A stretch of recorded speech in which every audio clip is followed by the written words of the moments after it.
Un reportage réalisé par globalfoot.com grâce au concours d'UFR, Simexpert et la SME. Alors que la trêve de Noël approche, le club franciscain se prépare à un défi de taille, défendre son invincibilité en R1 contre le Golden Lion, une équipe fraîchement qualifiée pour les 32e de finale de la Coupe de France. Ce duel épique entre le vice-champion et le champion 2023 s'annonce comme l'affiche incontournable du week-end. 10e minute de jeu, première alerte, l'équipe phare du François marque un but, toutefois refusé par l'arbitre pour une position de hors-jeu qui se joue à peu de choses près. Mais globalement, cette première période manque cruellement de folie.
Après la pause, les Verts et Noirs poussent et partent en quête d'une ouverture du score.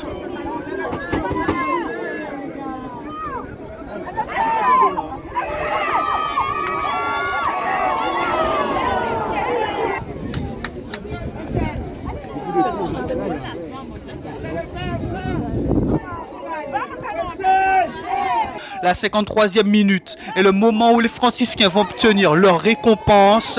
Kylian Poloma marque le but tant attendu aux François.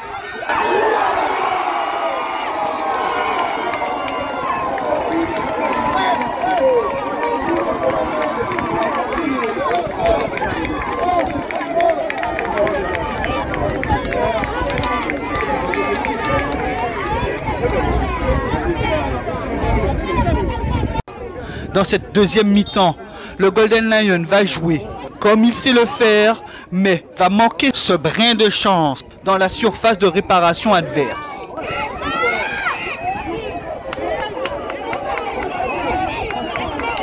Ou encore, il manquera au Joséphin un brin de réalisme devant le but. Des séquences de jeu, les hommes de Jean-François Gault vont en réaliser sans pour autant marquer.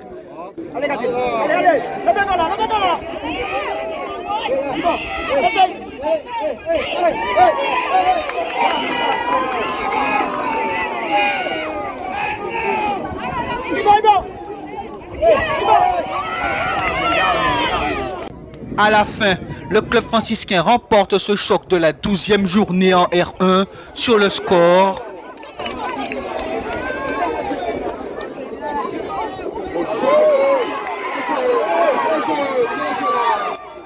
2-0. En première mi-temps, il fallait vraiment qu'on isole Norman Grollet, qui est vraiment le détonateur du jeu du Golden Lion. C'est un excellent joueur. Donc, on a eu du mal à le faire sur les 20 premières minutes et ensuite on a réussi. Et puis en deuxième mi-temps, on a décidé d'aller les chercher beaucoup plus haut, de mettre beaucoup plus d'intensité dans le jeu, d'écarter. René Charles Montabor avait comme mission de faire défendre les joueurs de côté. On a réussi et puis c'est lui qui offre une belle accélération sur laquelle on arrive à marquer avec Kylian Poloma. Donc c'est vraiment une belle victoire parce qu'on a joué une équipe du Golden Lion qui, on le sait, c'est le tenant du titre et on est très content de cette victoire ce soir.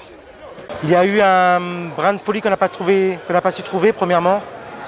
On a été sur un monorythme avec une construction qui pouvait être intéressante, mais dans leurs 35 derniers mètres adverses, on n'a pas été suffisamment, je dirais, incisif et provoquer des situations. On en a eu 2-3, dont une franche qui, pour moi, doit scorer.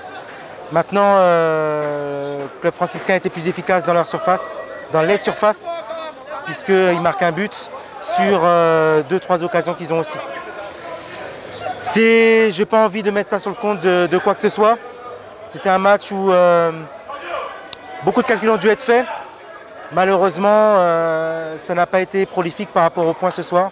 Mais on va rester sur les points positifs des joueurs qui se sont donné les moyens de pouvoir essayer de construire, même si on sait qu'on a encore cette zone de finition à améliorer, surtout dans les changements de rythme. Au classement, le club franciscain conforte sa première place avec 42 points. Le Golden Lion est 7e avec 28 points et 3 matchs de moins.